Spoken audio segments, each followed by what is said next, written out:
Are you okay, Mr. Sullivan? Yes? Beautiful. All right, with that, I call the meeting to order. Roll call, Ms. Widener. Dr. Campley? Here. Mr. Fountain? Here. Mr. Keenan? Here. Mr. Liggett? Here. Mr. McKinney? Here. Dr. Sadler? Here. Mr. Saylor? Here. Dr. Weston? Here. Ms. White? Here. With that, 1.03, 1.04, Pledge of Allegiance, followed by a moment of reflection.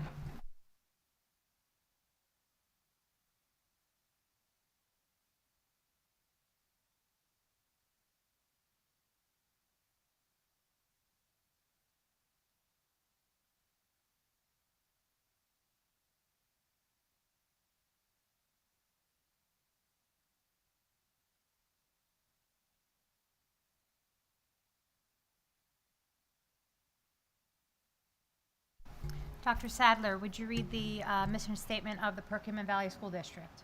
The mission of the Perkiomen Valley School District is to cultivate an inclusive community of learners empowered to grow intellectually, socially, and emotionally. Thank you so much. And this evening, because next week is actually a holiday off from school, we're going to do our special recognition. Mr. McKinney and Dr. Russell will go ahead and lead us in that.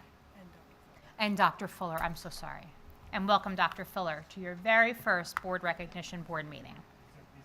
Very exciting. Do the agenda first? Oh, yes, I'm so sorry. Yes, you're good there, though. A motion to approve the agenda as presented. Second. Motion and a second. Is there any discussion? Okay, seeing none. All in favor? Aye. Against? Motion passes. I'm so sorry. So 1.07 is now our special recognition.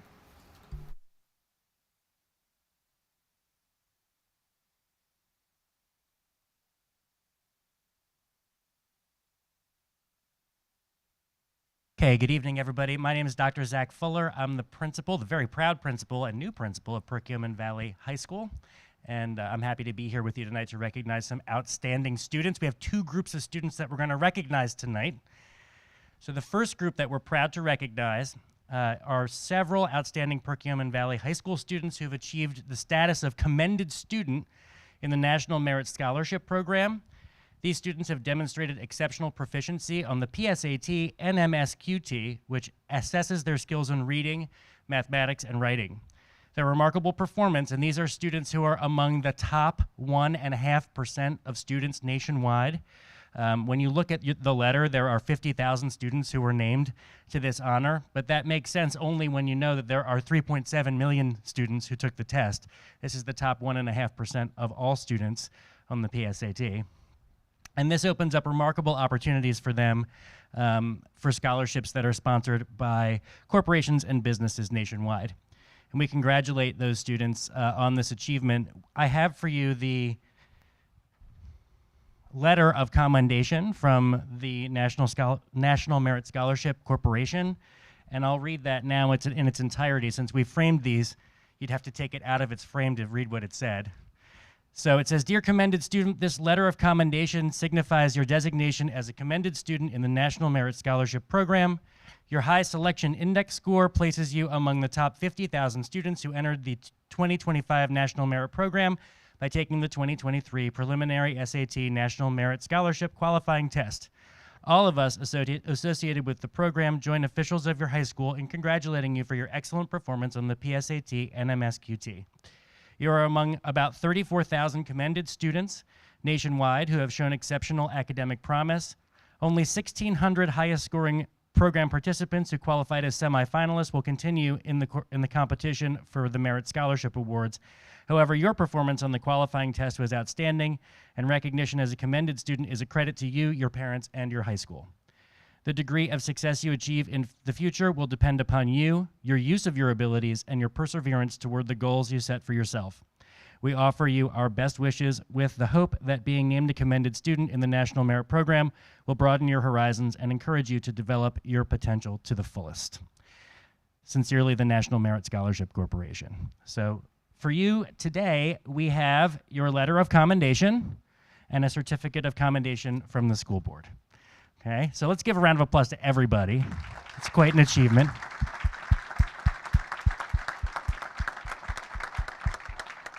And then we'll call you up one by one in alphabetical order. So, okay. Okay. And then you'll stay up here with us, and we'll head out to the rotunda after we present both groups and take a photo. Okay? Okay. All right, so Michael DeMarco.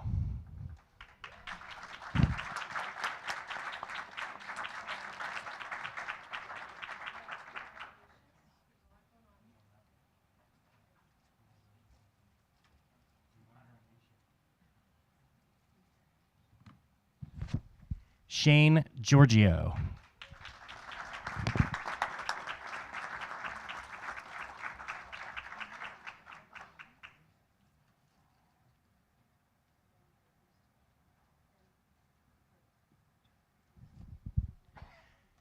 Tyson Huntsberger.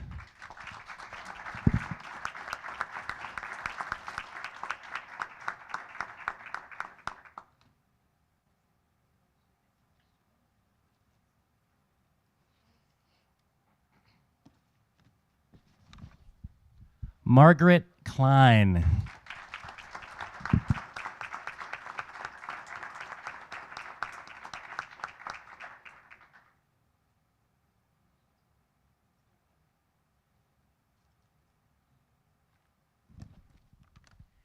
Cindy Lee.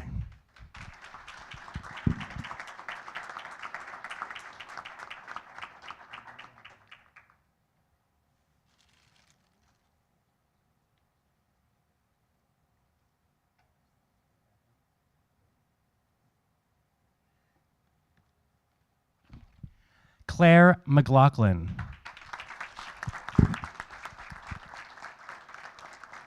Looks like Claire's not with us tonight. Leave this right here. Jack O'Neill.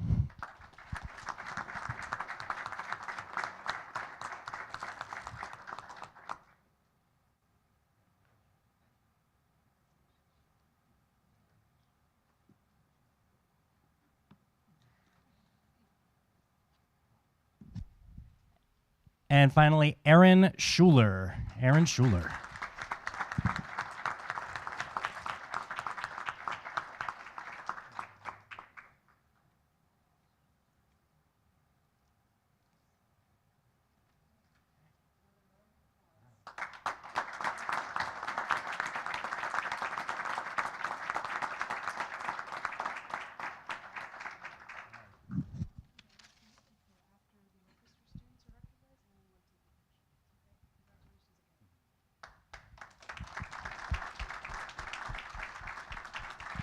Hey, we have another group that came here to play for us tonight, but here they are with their instruments. We're going to recognize the students who were selected to participate in the 2024 Montgomery County Honors String Orchestra Festival. This prestigious event will showcase the incredible musical talents of students from across our region. The festival will be held at Upper Moreland High School, and we are proud to have our students represent our district with their exceptional skills and dedication. Special thanks to Mr. Suleiman for his invaluable guidance and direction. Congratulations to all participants. We'll give you a round of applause now.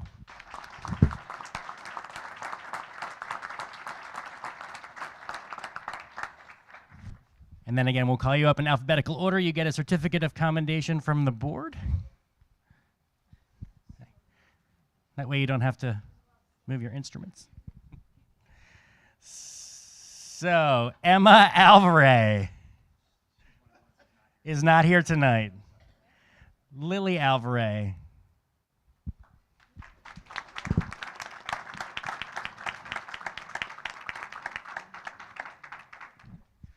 Nolan Briner.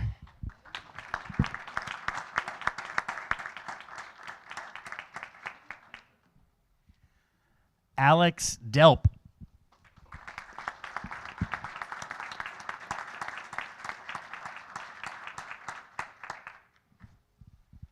Hannah Lipples.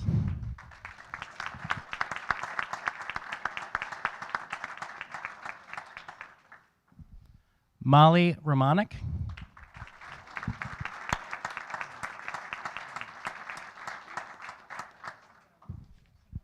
And Gianna Rosario.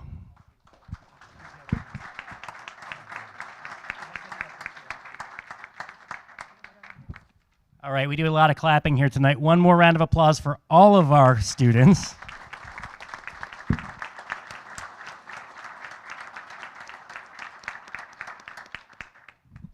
I think we're going to head off to the rotunda to take a picture. They're going to play.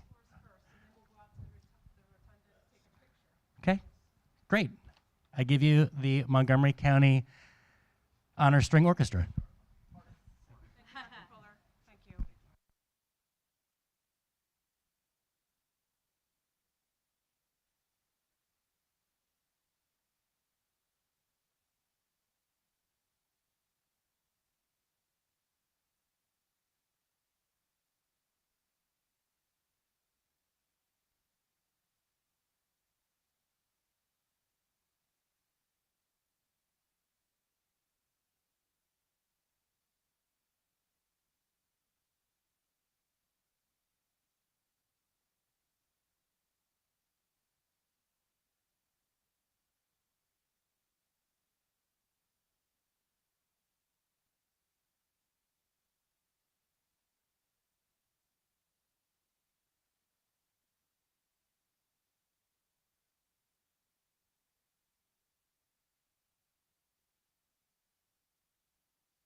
Really wonderful. Thank you all so much for coming out tonight, not only for the recognition, but also for playing for us. That was really wonderful. And with that, I will take a brief recess. We're going to do some photos, and then we'll be right back.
Alrighty.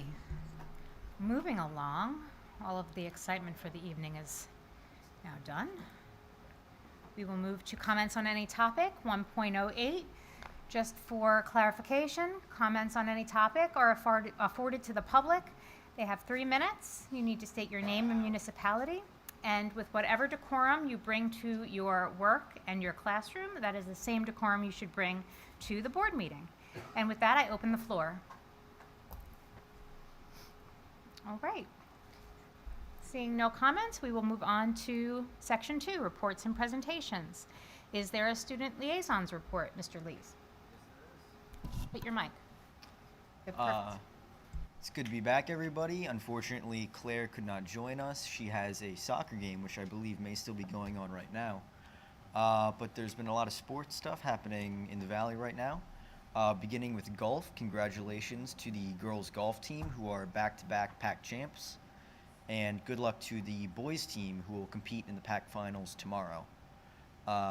Senior nights this week include girls' soccer and field hockey on Tuesday, and then water polo on Wednesday. And we'd like to encourage the community to get out there and support the class of 2025. And then lastly, we'd like to remind all high school students that PSAT testing is occurring this Wednesday, and those not taking the PSAT are required to submit their asynchronous assignments. Excellent, thank you so much. 2.02, President's Report, I have nothing. 2.03, Superintendent's Report, Dr. Russell. Thank you, Ms. White. Okay. So I have a few items I'd like to touch upon this evening, not only to inform you, the board, but also any of the public that may be viewing or will come back and view the recording. And so I have 4 items that I'd like to touch upon.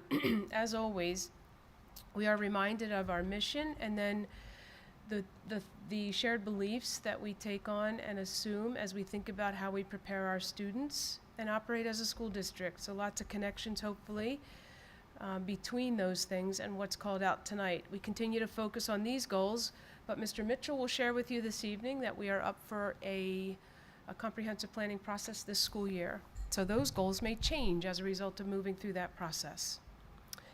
So full day kindergarten. This has been a really exciting year for us, implementing full day kindergarten. It's been a bit tiring for some of our kindergarten students, and we're noticing that a little bit, but they're building up their stamina. But I wanted to give you a sense of a typical day for our kindergarten students and some of the phases of that day and what they move through. And if you take a look at this list, there's a lot that they do before lunch and recess. And then after lunch and recess, they have a little bit less time. This is in one particular building and based on their master schedule. But you can see that our students are experiencing morning meeting. How do we build a community, a classroom community, learning about the calendar and mathematics through that experience, ELA. They're developing early literacy skills. There's purposeful play that's embedded and incorporated throughout the day as well. WIN is what I need time. If you have an elementary student, you may be familiar with WIN, but this is where we offer interventions and enrichment opportunities to students in the elementary level, and that's what we call it. We call it WIN. And then, of course, there's some math. They have a special area class, just like our students in 1st through 5th, some science, and more purposeful play to end the day. You may be wondering, where's social studies? Why don't I see social studies? Social studies is incorporated into the morning meeting and ELA, and lots of what they're reading connects to some of the basic social studies skills and information we want them to take away.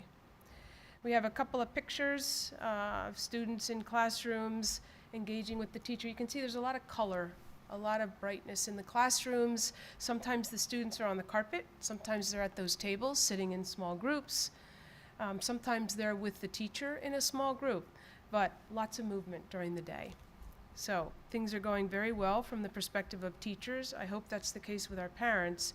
As I mentioned, we are noticing they're a little tired, but they're building up their stamina. So let's transition to a different topic. We have talked a little bit about a facilities task force. It was really introduced initially when we talked about implementing full-day kindergarten. It was part of what Dr. Smith had presented. In the event we needed to think about whether or not we were maximizing our buildings or had space in our buildings to accommodate full-day kindergarten. So there was a very brief conversation that we were looking at our facilities as we were also preparing to implement full-day kindergarten. It's been some time since we've conducted a facilities study. We use our buildings differently today. And in response to that, administration is recommending a facilities task force that will begin having conversations this month as a small group of administrators, and then extend to individuals in the school setting, other stakeholders, and community. I happen to have a parent reach out to me who shared some of what she's hearing, which was a determination of some sort of building grade level alignment change. That's not the case. The board has to approve that. We haven't really even had any conversations. That may happen, but it hasn't happened. So part of my purpose in bringing this up this evening, it was introduced at Safety and Operations. I'm not sure how many people saw it there, but I really wanted to be very transparent with the board, our community, and anybody who might have questions. We are going to look at our facilities, their capacities, how we're using them, and if there might be a better way to most effectively meet the needs of our students and our staff. But there have been no decisions made at this point, and any recommendations that would emerge from the Facilities Task Force will come to the board for action. Another relatively new topic I'd like the board and the public that's tuning in tonight or will tune in to hear this. We discussed the introduction or the possibility of the introduction of a youth aid panel in our high school. This is something that's happening countywide. There are 4 school districts right now that have implemented a youth aid panel under the direction of Assistant District Attorney Angela Bell. This was her idea, and she has a lot of oversight to the ways in which the youth aid panels are developed and how they operate. She will train staff that are interested in serving on the panel in the event we move in this direction. Our high school team is interested in doing this. I'm very interested in doing this. We have 22 staff at the high school who have raised their hand and said, I'd like to be on the panel, or I'd like to be considered. We need 6. So, good news in that regard. Its purpose would be an alternative to in-school suspension, out-of-school suspension, some of the other more traditional consequences that are assigned and don't always assist in modifying the behaviors of our students. So the youth aid panel really engages with students. They still face consequences, but there's lots more conversation. There is, in some cases, community service, restorative practices, and what we see are some better outcomes for students. So the high school is really interested in learning more and exploring this possibility in the near future. So stay tuned. I will keep the board updated. It may mean some changes to our handbook if we do decide to implement a youth aid panel. And we're looking to some of the school districts around us that have these and learning from them as well. And then we have Act 80 days coming up. So Monday is an Act 80 day, which was why we recognized students this evening instead of Monday. That's a day off of school for them, and we didn't want to bring them out. Next Monday night, we opted to move those presentations to this evening. A second Act 80 day follows pretty quickly, November 5th, and we use these days primarily for professional learning for our staff. And the Act 80 really refers to legislation that afforded students or afforded school districts the opportunity to attend fewer than 180 school days in the event they met the hours. At this point, we know that's changed now. Our students don't have to attend necessarily 180 days as long as they meet the hours, 900 at the elementary, 990 at the high school. So Act 80 days are permitted because we meet the hours. Our staff are dedicated to a lot of professional learning on these 2 days. So they're coming up, and they will be days with no school for our students. And with that, it ends my report. Thank you. Dr. Russell, thank you so much. 2.04 Solicitor's Report. Mr. Subers. I have no report. Thank you. Board and District Committee Reports, 2.05. Does anyone have anything to add or any update to offer? All right. Seeing none, we'll move on to the consent agenda, Section 3. Consent agenda as presented. and built so far. Are there any comments or questions about consent agenda items? All right, seeing none. Section 4, Education, Mr. McKinney. Mr. Mitchell, would you like to give us educational updates?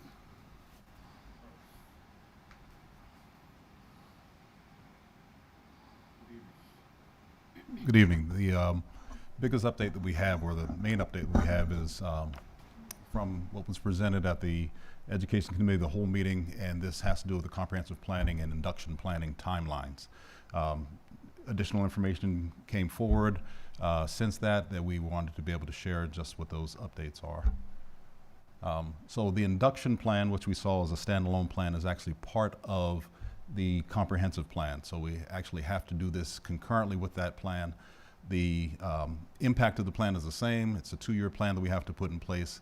It's just that it has to be developed for that same submission timeline, so the timeline won't be different from that as we had presented earlier. So it will be submitted on March 31st with the comprehensive plan. And the second is for the dates for the comprehensive planning. This is our proposed schedule for our meetings. So for the comprehensive plan, we have 2 levels of committees. We have a steering committee, which is a smaller group, and then as the plan requires, the larger comprehensive planning committee. The smaller committee will be 10 to 12 people, which will help to guide the process, and then the larger committee will really help us to dig through the data and make the recommendations that will then go back to the steering committee and to the administration for writing the plan. Our dates, this is a fairly aggressive agenda, once again, because of the need to have this plan finished by January, to sit for 28 days, and then go to the board for approval prior to a March 31st submission date by PDE. So those are the main updates for our comprehensive plan and the induction plan. Any questions about those 2 items? Yes. Mr. Mitchell, I know that a link for a interest poll Yes. was sent out to the public. Has that now closed? No, that is still open. Okay. That's open until Friday. Okay, so So- open till Friday. Anyone that wants to be part of Anyone who- either or both? Anyone who'd like to be part of the steering committee or the comprehensive planning committee can still click on that link and submit their information. Okay, and then just for the purposes of the conversation for the board, I know that Dr. Russell included in the memo that you're looking for several board members to join Yes. conversation. So I don't know if any of you all have answered yet, but think Several about it. board if members you're- have put in information already, and we welcome additional board members. Excellent. And then do you have a good feeling about how many folks from the community are interested, or? So far, we have about 40 people who have Oh, wonderful. registered. We're going to continue to, like I say, keep that open, and we're going to actually internally start to identify some additional staff who we'd like to participate. Wonderful. Thank you for talking on those couple things. Thank you. Thank you, Mr. Mitchell. 4.02, approval of field trips. There are a few field trips looking for approval. Any questions or comments?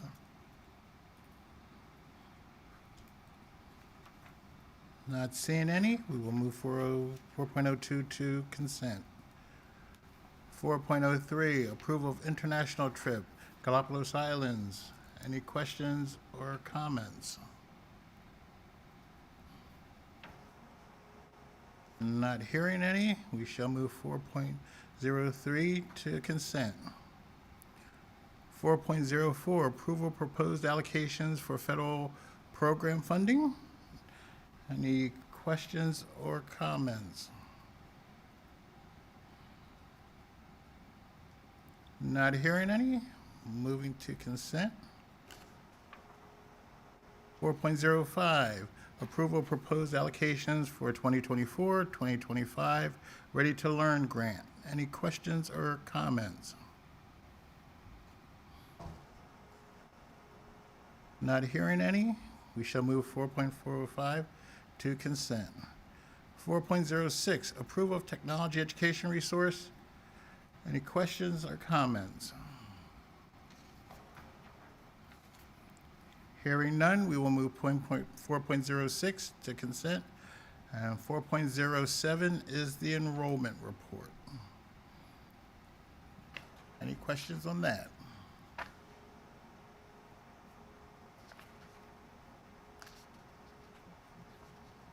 Hearing none, that is my section, Ms. White. Thank you, Mr. McKinney. Section 5, Business, Mr. Saylor. Thank you. Finance Committee of the Whole, Mr. Weaver.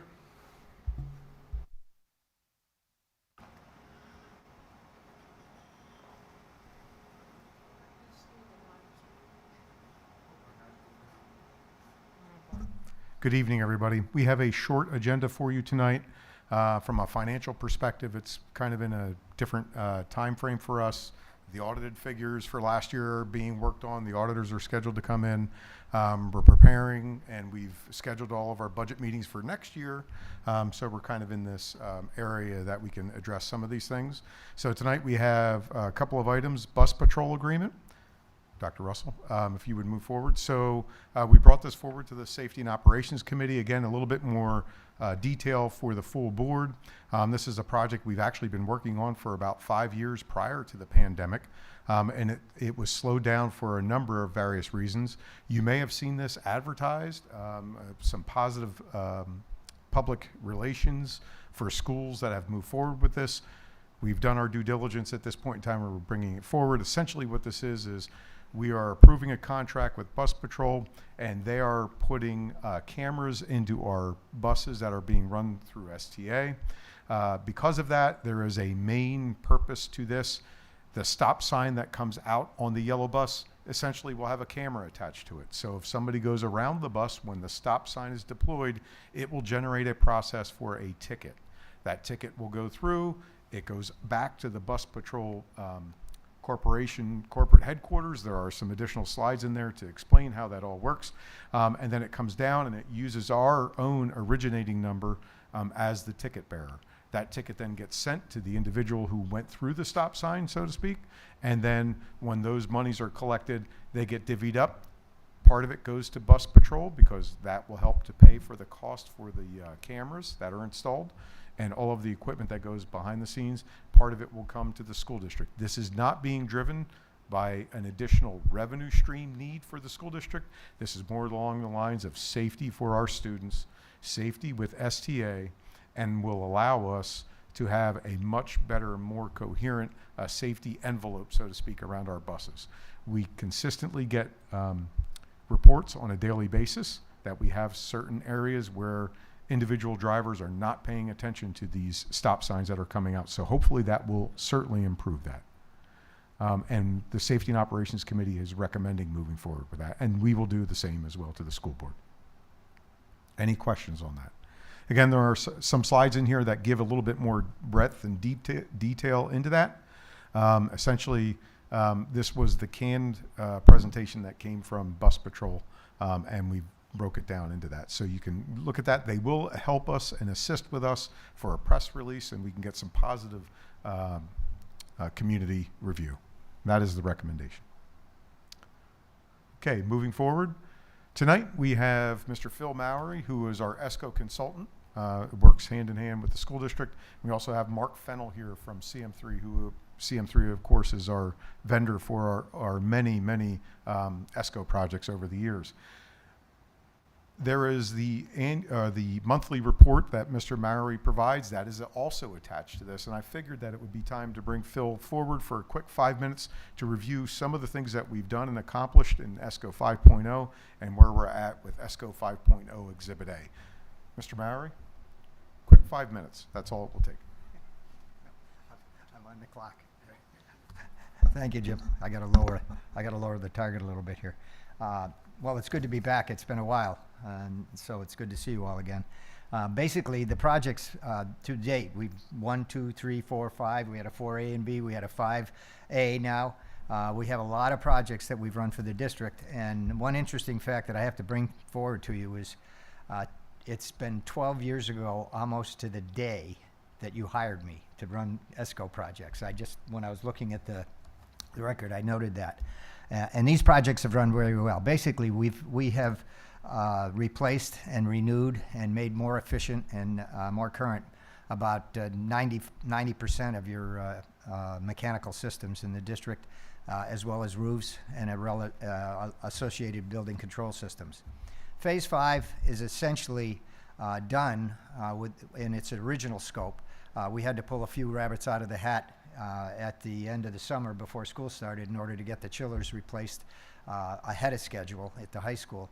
We still have to do the controls there. That's the only thing that's left in Phase 5, with the exception that we have added at Phase 5A, which is covered under a clause in the contract, and that work will begin next summer, and it has additional mechanical work, predominantly at Middle School East. That's going to be a big project. But again, it's replacing the mechanical systems that are at their life expectancy or exceeding it.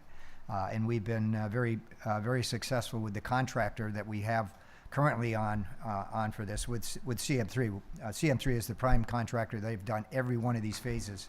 But we've had various subcontractors, and the crew that we have on at the end of the summer for the high school chillers enabled that quick replacement because they were very familiar with the district and stepped in and ran very quickly. Hopefully they will be doing the 5A work, which you see up on the board right now, with the exception, obviously, of the roof work. And I know the contractor who is scheduled to do the roof work. He did the earlier work in the district, and it was went very smoothly, very successful.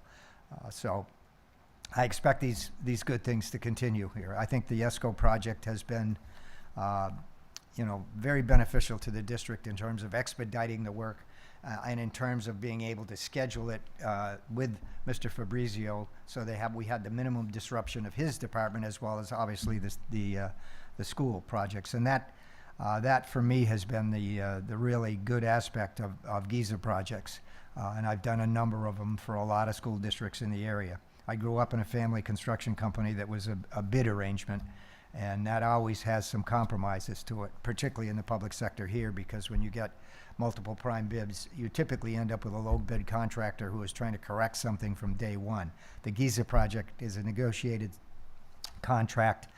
You control the scope, you control the materials, you control the vendors involved in the equipment, and ultimately with the selected ESCO, in this case CM3. So it's worked very well, and I expect that to continue through next summer as we complete 5A. Do you have any questions? Would you be able to speak a little bit about the ancillary fees? Ancillary fees contain permits, they contain overhead, and to a certain extent profit, and there's fees for me, there's fees for various people involved in the design of all of these projects. These are design build projects. So CM3 is in fact the contractor. They are doing the design and the construction. But there are subcontractors underneath them that have overhead and profit, and there are design units that they use internally and externally to provide the design. So it's permits, it's fees, it's overhead and profit in some cases.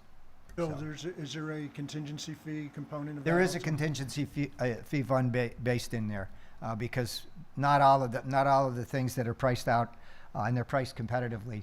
When they're priced out going into the project, there are some unknowns, and basically in this type of construction, you don't get any change orders.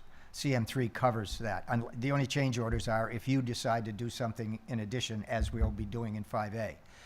But when there are things hidden within the structure of an existing project, they're responsible for it. CM3 is responsible for it. They know where there may be some issues, so there's a contingency built in. When contingency is left over, you get the money or you spend it somewhere else, which has been the case for 4 and 5. So the materials, in terms of the additions, all the list above ancillary fees, those are all for materials only, there's no labor associated in those No, there's numbers? labor. There's labor associated in all of it. So Labor is individualized as labor well materials as, to and construct. then the overage that is not associated is in the ancillary fees. Yeah. Okay, thank you for clarifying. Yeah. Are there any other questions? Okay, thank you so much. Thank you very much. 5. Okay, and there's one more slide just to make note. The state of Pennsylvania has certified that the Act 1 index for 25-26 will be 4.0%. Last month, that was an estimate. They certified it. So that's just the guesstimate that we had stays. So that is all I have for that. And that's it. Any questions? Thank you. Thank you, Mr. Weaver. Without objection, 5.02, 3, 4, and 5 will be moved to consent. 5.06 is already on consent. 5.07, without objection, moved to consent. And 5.08 is the grant and donations report, and so ends my section. Mr. Saylor, thank you so much. Section 6, payment of bills, Mr. Liggett. Both items are on schedule for next week, so that ends my section. Thank you, Mr. Liggett. Section 7, professional personnel, Mr. Fountain. I have a long section, so I'll get started. Section, or item 7.01 through 7.07 are all on consent, which concludes my long section. Beautiful, Mr. Fountain. Section 8, support personnel, Dr. Weston. Thank you, Ms. White. Items 8.01 through 8.06 are on consent. Item 8.07 is a request to approve a memorandum of understanding between the PVSD and the Maintenance, Custodial, and Food Service Association for third-party custodial services. Are there any comments or questions on this agenda item? Seeing none, that can be moved to consent. And then item 8.08 is a request to approve a memorandum of understanding between the Perkiomen Valley School District and the Perkiomen Valley Educational Support Personnel Association related to pay schedule for 12-month secretaries. Are there any comments or questions on this agenda item? Seeing none, we can move that to consent, and that concludes Section 8. Dr. Weston, thank you so much. Section 9, governance, Mr. Keenan. There you go. Section 9.01, we have a first reading on a whole bunch of policies. Anything need to be done? Anything need to be discussed? Anything need to be taken off there? Mr. Keenan, if I may, I wanted to call attention for the board to policy 806, child abuse. In policy 806, it indicates that volunteers are obligated to move through mandated reporter training like staff would be, all employees would be. And we would like to clarify that it would just be program volunteers, those that are committed to a particular program and may have individual oversight of students, as opposed to, say, guest volunteers. Those are the two categories that we use. A guest volunteer might be a mystery reader that comes into a class, or somebody that might come in and help their second graders build gingerbread houses, whereas a program volunteer may be coaching the running backs on the football team and is not paid. We, as an administration, are recommending that program volunteers specifically move through the mandated reporter training. So that term, program, I'll pull it up just so that it's clear, and if there are questions, that term program as a descriptor was put in front of the volunteers term in this policy, and we are working to align it to policy 916 or 918, which is volunteers, that comes to the policy committee next week.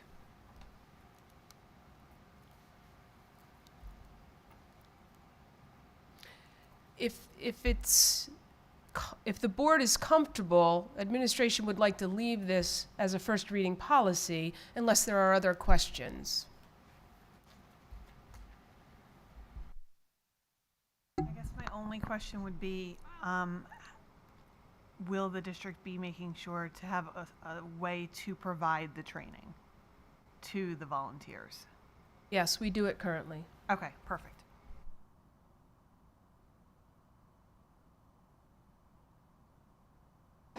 All right. So first reading will be held on those policies. And nothing else. 9.02, we have, or we will have, the approval of our PSBA officers and elections. Any comment? That'll go on consent, and that ends my section. Thank you so much, Mr. Keenan. That brings us to Section 10, closing items. With that, I will open the floor once more for comments from the audience. You will have 3 minutes to comment on any topic. Just state your name and municipality, and I open the floor. Seeing none. 10.02, comments from any board members.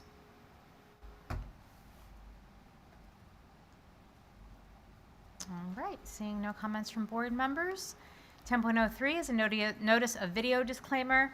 10.04 is adjournment. Thank you, everyone. Have a wonderful week, and we'll see you on Monday.